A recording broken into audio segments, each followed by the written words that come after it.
We're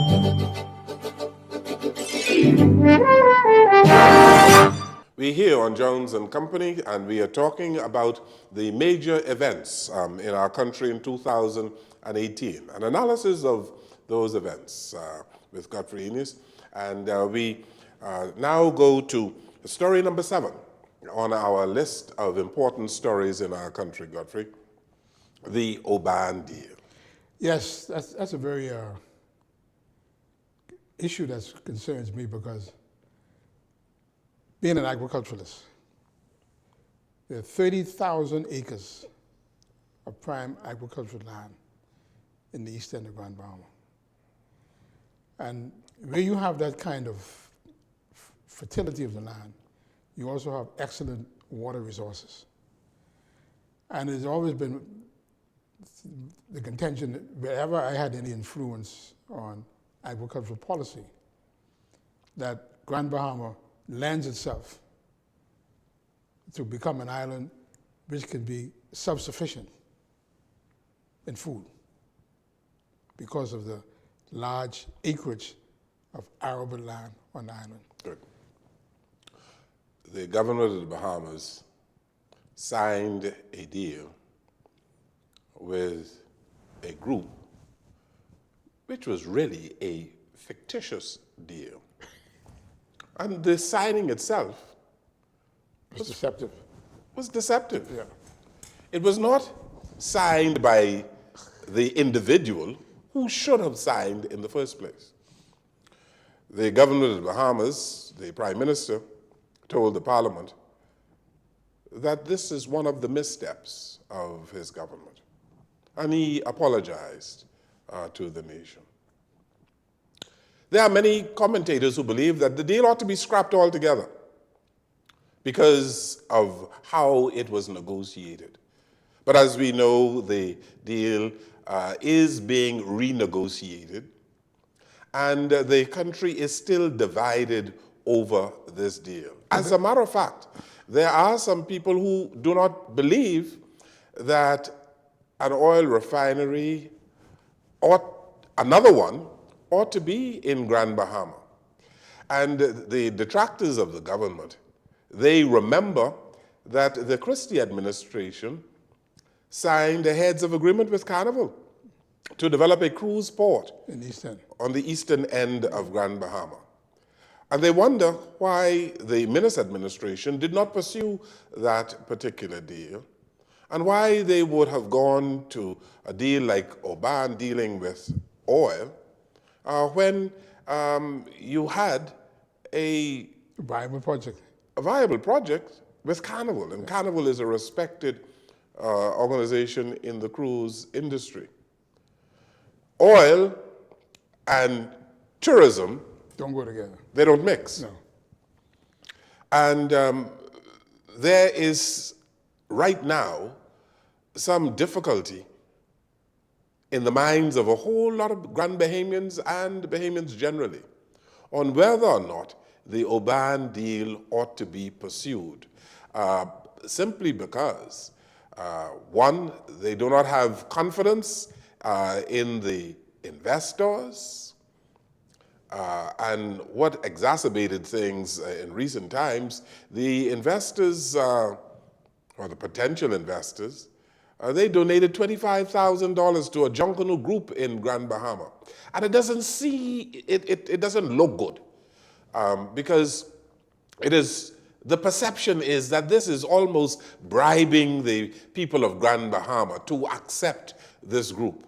And the group ought to have waited for the government to sign a real deal, or so that they would be a legitimate investor in the Bahamas. And so there are a whole lot of red flags that have gone up, and many people are very skeptical of this Oban deal. Well, the biggest red flag for me is the environmental conflict.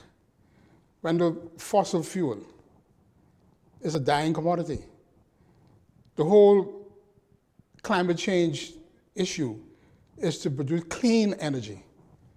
Fossil fuel is a mechanism to produce dirty energy.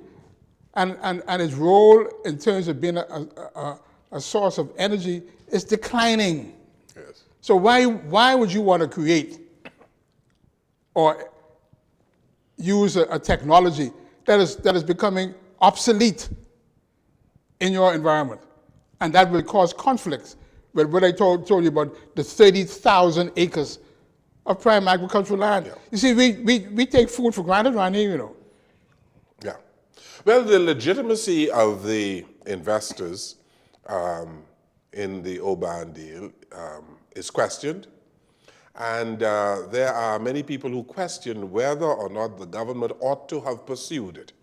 We know that the Minister of Labor has been involved in negotiating this deal and has been making certain public pronouncemements. But that particular deal is looked on with a tremendous amount of skepticism. Yes. And you know, where is the Minister of the Environment on this issue? Well, we don't know. That is story number 7. Story number 6, the purchase of the Grand Lucayan in Grand Bahama from Hutchison Whampoa. The government of the Bahamas, in a bad economy, made the decision to purchase the R. Lucaya, or the Grand Lucayan, for some $65 million.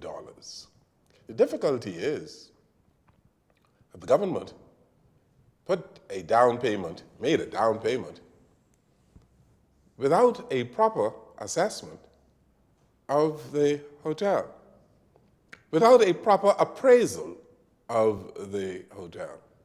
The former government was negotiating to sell the Grand Lucayan. Of course, they were voted out. The Minnis administration, in what many people consider to be desperate circumstances, decided to purchase this hotel from the Chinese group Hutchison Whampoa. And there are many commentators who believe that the government has been hoodwinked in this particular purchase. You know, Wendell, two issues come to mind with respect to this Lucayan purchase. First of all, the Christie administration had a bipartisan group to develop a way forward for Freeport. Do you remember that? Yes. Headed by Dr. Marcus Bethel, right?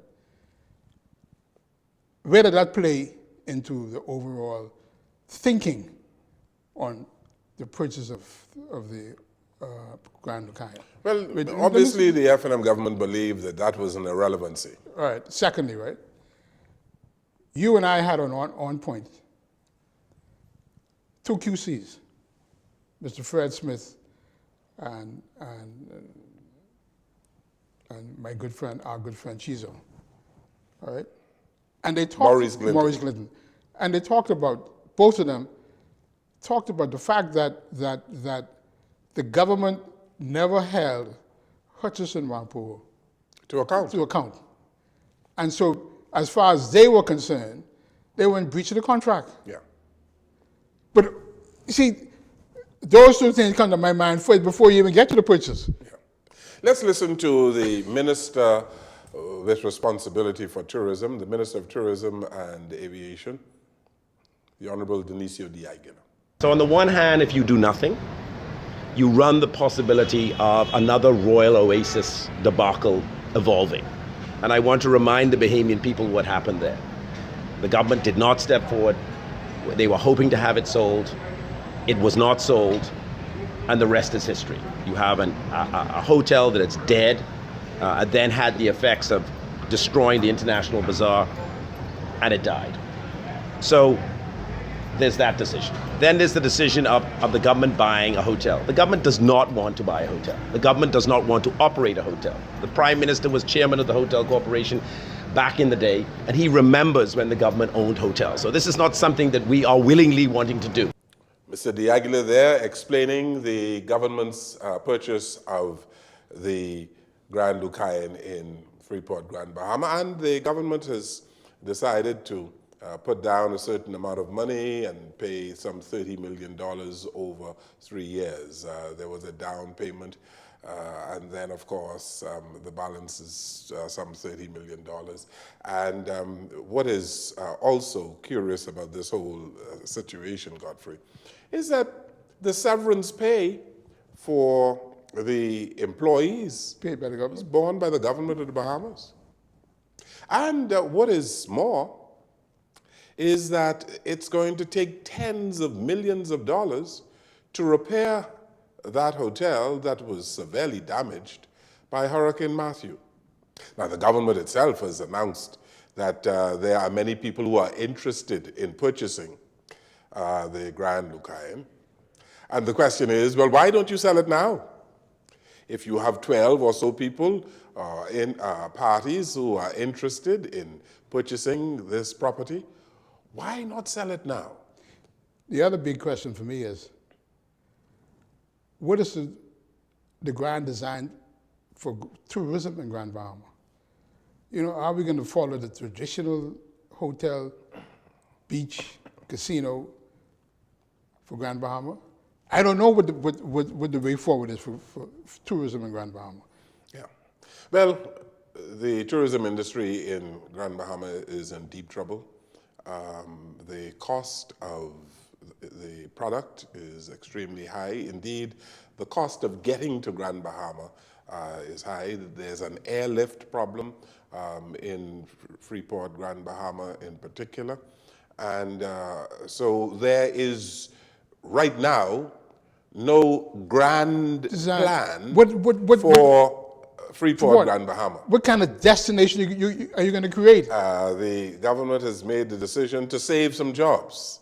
The FNM, as a policy of the party, has always decided that the government should not be involved in the business of hotel management. The public treasury is paying in excess of $1 million a month now for that hotel that is, quite frankly, not in operation. You know, the original design for Freeport was an industrial locale. Yeah, but it was a mixed kind of economy. Yeah, it was but it was heavily industrial. Yes. You know, we had, as we talked about earlier, you and I, the light industry and manufacturing, with being a duty-free center where items can be bought in duty-free, assembled, manufactured, and sold globally. You know, what happened to that concept? Now we're here to talk about a tech center.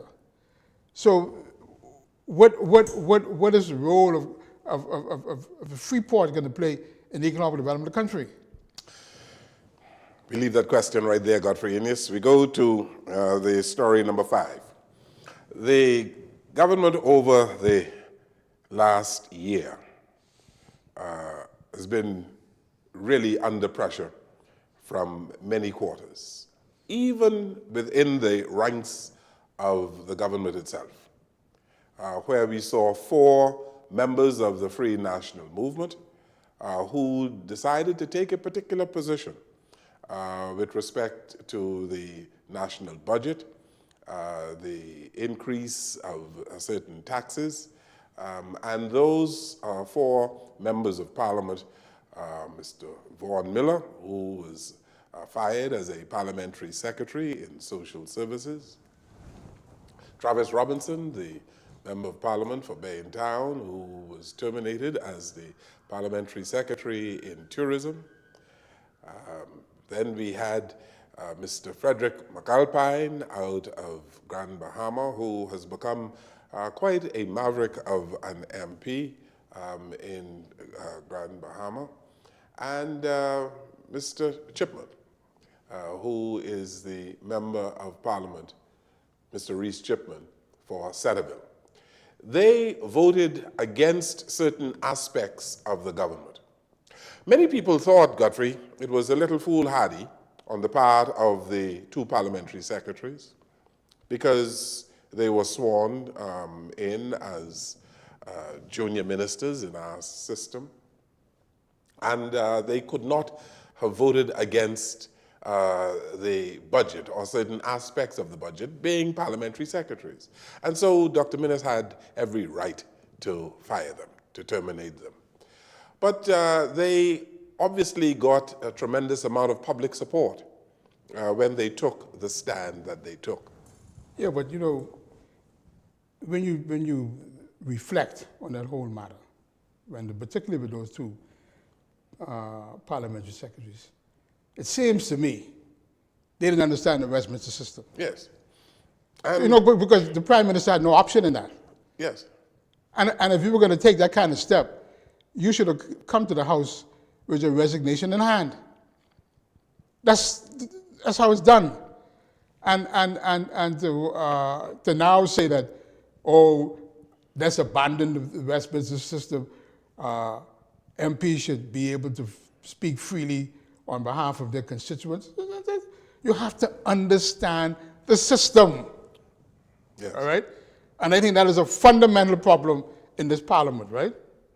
Well, the point is, Dr. Minnis was right. Yeah, of course. For firing them. For firing them, no question about that. He made some missteps in many situations, as he himself admitted, but in this particular instance, he was dead right to fire these two people who were a part of his government. Yes. The other member was Frederick McAlpine, who was chairman of the Hotel Corporation. And having made the kind of statements that he made with respect to the taxes, he too had to be terminated, Godfrey. And, but it shows you that there's a particular kind of freedom among members of Parliament. They, all of them, the four of them, also came out very, very much against the decision of the government to lease space from Mr. Brent Simonet of the town center mall for the post office. That has been looked at by these MPs and others in the country as conflict of interest. And even though the Mr. Simonet declared his interest and asked for the permission of the House of Assembly to do certain things, it didn't sell well within the ranks of the Free National Movement, particularly with these four MPs. And I don't think it sold well in the realm of public opinion. Yes. You know, and but here again, there's this lack of understanding of our governance in our country, and it stems from the fact that we lack civics, Mendel. We lack civics, even a part of the electorate, and those who are being elected don't understand and appreciate the system under which they are governed. There's no doubt that we have quite a number of neophytes who are in our parliament, who are in the government. They need training, even though they've been there for better than a year and a half. You can tell based on the number of mistakes that are being made. And there is a tremendous amount of disillusionment, disenchantment, dissatisfaction on the part of the electorate. And the Minnis government might give itself some good marks, but there is a growing number of people who are unhappy with the quality of governance in the country. See, indeed, the Prime Minister made a very early shuffle of his cabinet because the people in the Ministry of Social Services, they were unhappy with the minister there, and so he made a shuffle of the cabinet of the Bahamas to appease the workers in the Ministry of Social Services. It's also, you know, it's also how you execute government, you know. Yes. Ministers are policymakers. You know, and ministers are not permanent secretaries or directors. The permanent secretaries and directors are the ones who interpret the policy and design the programs to meet the policy of the government. Yeah. But you have this pronouncements every now and again. In my opinion, pronouncements which should be made by the technical arm of a ministry, they be made by the minister. Yeah, there's no doubt about that. There are too many ministers who are involved in minutiae, who are involved in these mundane situations where the directors of the various ministries ought to be speaking, or the permanent secretaries ought to be speaking.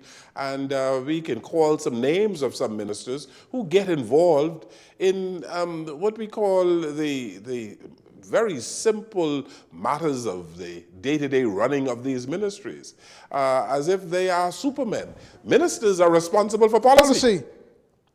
And if there's tongue poisoning, I don't need to hear from the minister.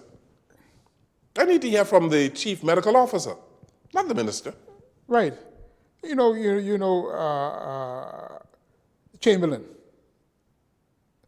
was a farmer in Andros.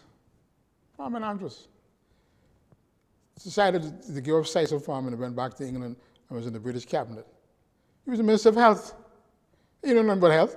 All he knew what the conservative policy was. Yes. Right? And that was the job of this permanent secretary, to carry out the policies of the government of the day. Ministers are, as I said, responsible for policy. The public servants are responsible for the carrying execution out, of the policy. These policies. Godfrey, we talk about disenchantment. There was another march against government policy. People marched from Tucker Road and Blue Hill Road to Bay Street, and many of them shouted, "Minis has to go." They were very upset with the government, particularly over the cost of electricity, the hike in electricity. The Bahamas Power Company, BPL, has a problem. And they have passed on the cost of running BEC To us, to the consumer. yeah. And it has nothing to do with the cost, really, of fuel. It has to do with the way the place is managed. The inefficiencies. And the inefficiencies. And they had fires. And when you have a fire at a power station, You should have insurance.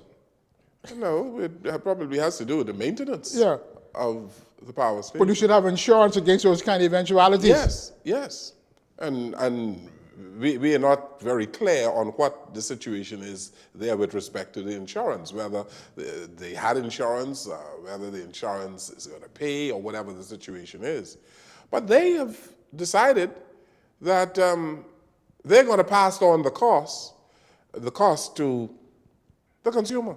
And the consumer has nothing to do with that. But you see, what makes it even more egregious, Mr. Jones? They have a monopoly. So where is the consumer to go? The consumer doesn't have any option. Yeah. Well, the point we make here is that the Bahamian people were up in arms, and they marched in the hundreds to Bay Street to express their displeasure on the cost of living in our country. And it was organized by two women. Yeah. And the march was a bipartisan kind of march.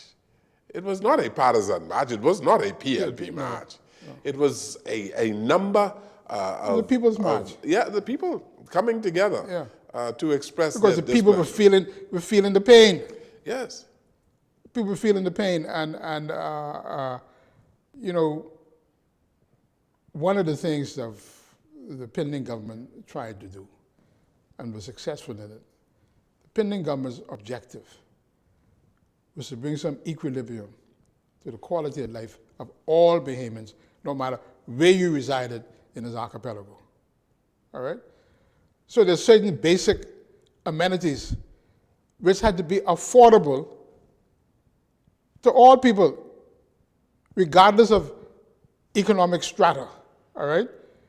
And that is why in many countries you have these rights, R-I-G-H-T-S, right to food,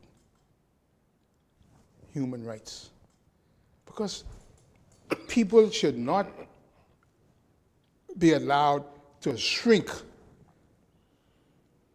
to a level of life or state of life that is below human standards. There have been many demonstrations, Godfrey. About a dozen unions in the country are unhappy with the government for a variety of reasons. There have been many strike votes taken, and indeed there was indeed a strike. We go to story number 3, but we take this break and we'll come right back.